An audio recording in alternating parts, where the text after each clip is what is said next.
Okay everyone, so today we are reading Harry Potter and the Chamber of Secrets. We are just halfway through chapter 13 and we're at the top of page 253 in this book.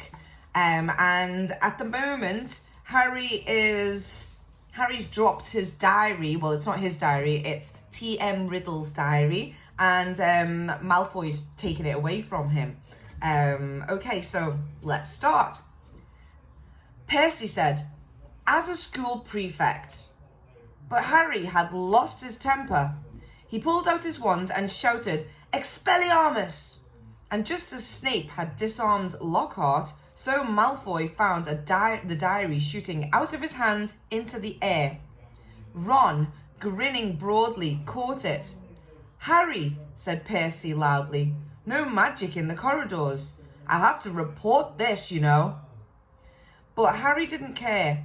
He'd got one over on Malfoy. And that was worth 5 points from Gryffindor any day. Malfoy was looking furious, and as Ginny passed him to enter her classroom, he yelled spitefully after her, I don't think Potter liked your Valentine much. Ginny covered her face with her hands and ran into class. Snarling, Ron pulled out his wand too, but Harry pulled him away. Ron didn't need to spend the whole of Charms belching slugs. It wasn't until they had reached Professor Flitwick's class that Harry noticed something rather odd about Riddle's diary. All the other books were drenched in scarlet ink. The diary, however, was as clean as it had been before the ink bottle had smashed all over it. He tried to point this out to Ron, but Ron was having trouble with his wand again. Large purple bubbles were blossoming out of the end, and he wasn't much interested in anything else. Harry went to bed before anyone else in his dormitory that night. This was partly because he didn't think he could stand Fred and George singing, His eyes are as green as a fresh pickled toad, one more time, and partly because he wanted to examine Riddle's diary again, and knew that Ron thought he was wasting his time. Harry sat on his four-poster and flicked through the blank pages, not one of which had a trace of scarlet ink on it. Then he pulled a new bottle out of his bedside cabinet, dipped his quill into it, and dropped a blot onto the first page of the diary. The ink shone brightly on the paper for a second and then, as though it was being sucked into the page, vanished. Excited, Harry loaded up his quill a second time and wrote, My name is Harry Potter. The words shone momentarily on the page, and they too sank without a trace. Then, at last, something happened.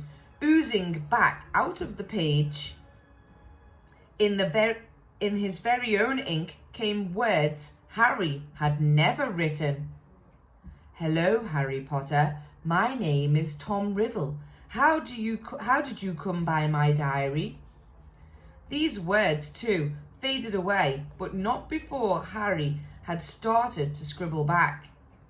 Someone tried to flush it down the toilet. He waited eagerly for Riddle's reply.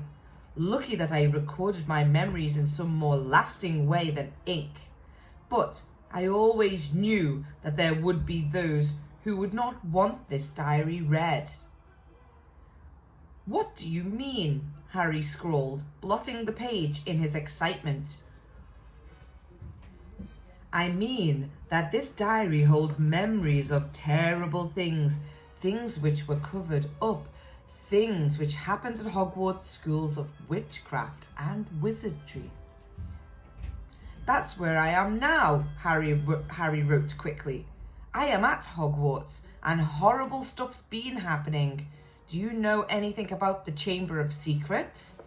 His heart was hammering. Riddle's reply came quickly, his writing becoming untidier, as though he was hurrying to tell all he knew. Of course I know about the Chamber of Secrets. In my day, they told us it was a legend, that it did not exist. But this was a lie. In my 5th year, the chamber was opened and the monster attacked several students, finally killing one. I caught the person who opened the chamber and he was expelled. But the headmaster, Professor Dippet, ashamed that such a thing had happened at Hogwarts, forbade me to tell the truth. A story was given out that the girl had died in a freak accident. They gave me a nice, shiny, engraved trophy for my trouble and warned me to keep my mouth shut. But I knew it would happen again. The monster lived on, and the one who had the power to release it was not imprisoned. Harry nearly upset his ink bottle in the hurry to write back. It's happening again, now. There have been 3 attacks, and no one seems to know who's behind them. Who was it last time? I can show you if you like, came Riddle's reply. You don't have to take my word for it. I can take you inside my memory of the night when I caught him. Harry hesitated, his quill suspended over the diary. What did Riddle mean? How could he be taken inside someone else's memory? He glanced nervously at the door to the dormitory, which was growing dark. When he looked back at the diary, he saw a fresh word forming. Let me show you. Harry paused for a fraction of a second and then wrote 2 letters. Okay. The pages of the diary began to blow as though caught in a high wind, stopping halfway through the month of June. Mouth hanging open, Harry saw that the little square for June the 13th seemed to have turned into a minuscule television screen. His hands trembling slightly, he raised the book to press his eye against the little window, and before he knew what was happening, he was tilting forwards. The window was widening. He felt his body leave his bed, and he was pitched headfirst through the opening in the page into a whirl of colour and shadow. He felt his feet hit solid ground and stood, shaking, as the blurred shapes around him came suddenly into focus. He knew immediately where he was. This circular room with the sleeping portraits was Dumbledore's office, but it wasn't Dumbledore who was sitting behind the desk. A wizened, frail-looking wizard, bald except for a few wisps of white hair, was reading a letter by candlelight. Harry had never seen this man before. I'm sorry, he said shakily. I didn't mean to butt in. But the wizard didn't look up. He continued to read, frowning slightly. Harry drew nearer to his desk and stammered, I'll just go, shall I? Still, the wizard ignored him. He didn't seem to have heard him. Thinking that the wizard might be deaf, Harry raised his voice. Sorry I disturbed you. I'll go now, he half shouted. The wizard folded up the letter with a sigh, stood up, walked past Harry without glancing at him, and went to draw the curtains at his window. The sky outside the window was ruby red. It seemed to be sunset. The wizard went back to the desk, sat down and twiddled his thumbs, watching the door. Harry looked around the office. No Fawkes the Phoenix, no wearing silver contraptions. This was Hogwarts as Riddle had known it, meaning that this unknown wizard was headmaster, not Dumbledore, and he, Harry, was little more than a phantom, completely invisible to the people of 50 years ago. There was a knock on the office door. Enter, said the old wizard in a feeble voice. A boy of about 16 entered, taking off his pointed hat. A silver prefect's badge was glinting on his chest. He was much taller than Harry, but he, too, had jet black hair. Ah, Riddle, said the headmaster. You wanted to see me, Professor Dippet, said Riddle. He looked nervous. Sit down, said Dippet. I've just been reading the letter you sent me. Oh, said Riddle. He sat down, gripping his hands together very tightly. My dear boy, said Dippet kindly, I cannot possibly let you stay at school over the summer. Surely you want to go home for the holidays. No, said Riddle at once. I'd much rather stay at Hogwarts and go back to that. You live in a Muggle orphanage during the holidays, I believe, said Dippet curiously. Yes, sir, said Riddle, reddening slightly. You are Muggle-born? Half-blood, sir, said Riddle. Muggle father, witch mother. And are both your parents? My mother died just after I was born, sir. They told me at the orphanage she lived just long enough to name me Tom after my father, Marvolo after my grandfather. Dippet clucked his tongue sympathetically. The thing is, Tom, he sighed, special arrangements might have been made for you, but the current circumstances. You mean all these attacks, sir? Said Riddle, and Harry's heart leapt, and he moved closer, scared of missing anything. Precisely, said the headmaster. My dear boy, you must see how foolish it would be of me to allow you to remain at the castle when term ends. Particularly in the light of the recent tragedy, the death of that poor little girl. You will be safer by far at your orphanage. As a matter of fact, the Ministry of Magic is even now talking about closing the school. We are no nearer locating the source of all the unpleasantness. Riddle's eyes had widened. Sir, if the person was caught, if it all stopped. What do you mean? Said Dippet, with a squeak in his voice, sitting up in his chair. Riddle, do you mean you know something about these attacks? No, sir, said Riddle quickly. But Harry was sure it was the same sort of no that he himself had given Dumbledore. Dippet sank back, looking faintly disappointed. You may go, Tom. Riddle slid off his chair and slumped out of the room. Harry followed him down the moving spiral staircase. They went, emerging next to the gargoyle in the darkening corridor. Riddle stopped, and so did Harry, watching him.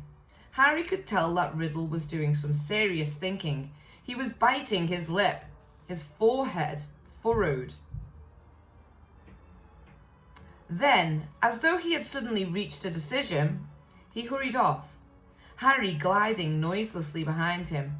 They didn't see another person until they reached the entrance hall, when a tall wizard with long, sweeping auburn hair and beard called to Riddle from the marble staircase. What are you doing wandering around this late, Tom? Harry gaped at the wizard. He was none other than a 50-year younger Dumbledore. I had to see the headmaster, sir, said Riddle. Well, hurry up to bed, said Dumbledore, giving Riddle exactly the kind of penetrating stare Harry knew so well. Best not to roam the corridors these days, not since. He sighed heavily, bade Riddle good night, and strode off. Riddle watched him out of sight and then, moving quickly, headed straight down the stone steps to the dungeons with Harry in hot pursuit.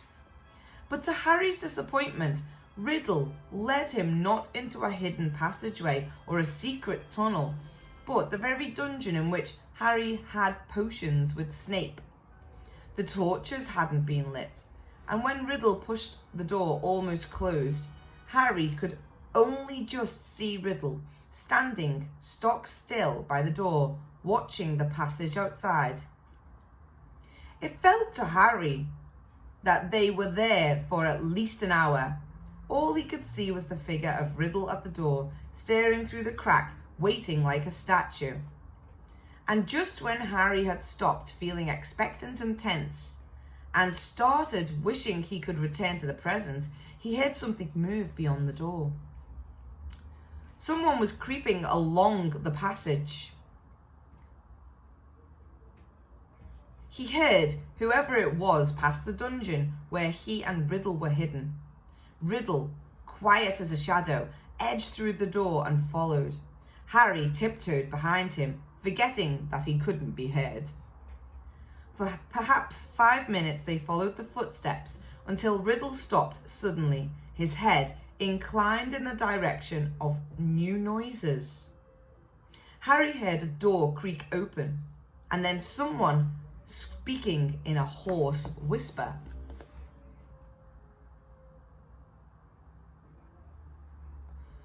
"Come on, gotta get you out of here. Come on now, in the box."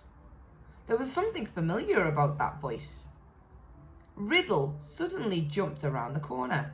Harry stepped out behind him. He could see the dark outline of a huge boy who was crouching in front of an open door, a very large box next to it. "Evening, Rubeus," said Riddle sharply. The boy slammed the door shut and stood up. "What you doing down here, Tom?" Riddle stepped closer. "It's all over," he said. "I'm going to have to turn you in, Rubeus. They're talking about closing Hogwarts if the attacks don't stop." "Whatcha?" "I don't think you meant to kill anyone, but monsters don't make good pets. I suppose you just let it out for exercise and..." "It never killed no one," said the large boy, backing against the closed door. From behind him, Harry could hear a funny rustling and clicking. "Come on, Rubeus," said Riddle, moving yet closer. "The dead girl's parents will be here tomorrow. The least Hogwarts can do is make sure that the thing that has killed their daughter is slaughtered."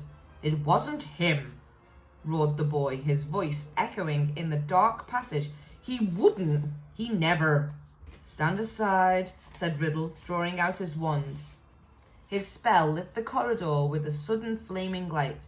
The door behind the large boy flew open with such force it knocked him into the wall opposite, and out of it came something that made Harry let out a long, piercing scream no one but he seemed to hear. A vast, low-slung, hairy body and a tangle of black legs, a gleam of many eyes, and a pair of razor-sharp pincers. Riddle raised his wand again, but he was too late. The thing bowled him over as it scuttled away, tearing up the corridor and out of sight. Riddle scrambled to his feet, looking after it. He raised his wand, but the huge boy leapt on him, seized his wand, and threw him back down, yelling, "No!" The scene whirled. The darkness became complete. Harry felt himself falling, and, with a crash, he landed spread-eagled on his four-poster in the Gryffindor dormitory, Riddle's diary lying open on his stomach. Before he had time to regain his breath, the dormitory door opened and Ron came in. "There you are," he said. Harry sat up. He was sweating and shaking. "What's up?" said Ron, looking at him with concern. "It was Hagrid, Ron. Hagrid opened the Chamber of Secrets 50 years ago." And that's the end of chapter 13, boys and girls. So we are going to stop our video there.